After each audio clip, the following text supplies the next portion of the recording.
into this week's episode of the Pull List Examiner.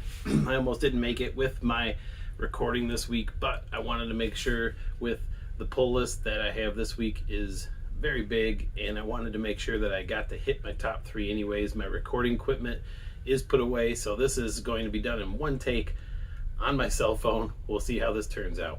So let's jump into the top three. Starting with number 3, we've got Clear, issue number 3.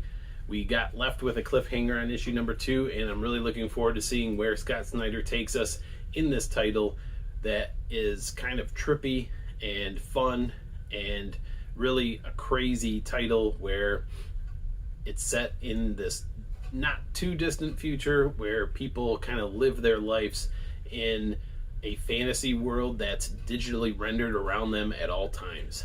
And it's kind of an interesting take on that kind of post-apocalyptic future, and I'm looking forward to seeing where we go with issue number 3. Coming in at number 2 this week, we've got Junkyard Joe, issue number 6. This is from Geigerverse, written by Jeff Johns. I think the art's done by Gary Frank, and it has been one of the best reads from Image Comics in my opinion.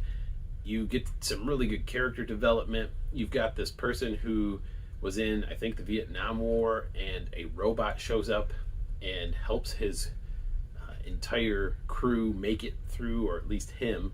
And when he makes it out, he starts to draw animations, little cartoons of Junkyard Joe, this robot. And one day, Junkyard Joe shows up at his house, and the story in this era takes off. And so that's where we're kind of at. There's some things that happen. I don't want to give any spoilers away, but it is a great read, great art, done well. Looking forward to reading that this week. And at number 1 this week, we've got my favorite, Green Lantern. We get, I don't know what volume this is, 6, 7, something like that, but we get another number 1 for Green Lantern. The title returns.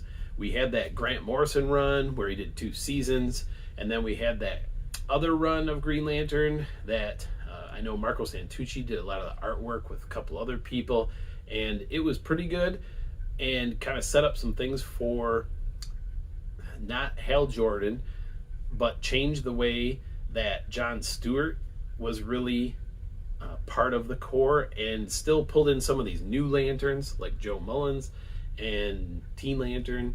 So if you're a Green Lantern fan, you're probably like me looking forward to reading this new title. I heard there's a backup story that's going to be based around John Stewart that's going to lead into his series, but this series goes back to Hal Jordan. We'll see what we get. I'm really excited to see another Green Lantern title. Thanks for watching this week's episode of the Pull List Examiner. Like usual, make sure you click like and subscribe. And if you have any recommendations for me, drop them in to the comments below. And check out my full pull list, everything I'm going to be buying at the LCS this week, in the description of the video below. Remember to read them, bag them, and board them. And we'll see you next time on the Pull List Examiner.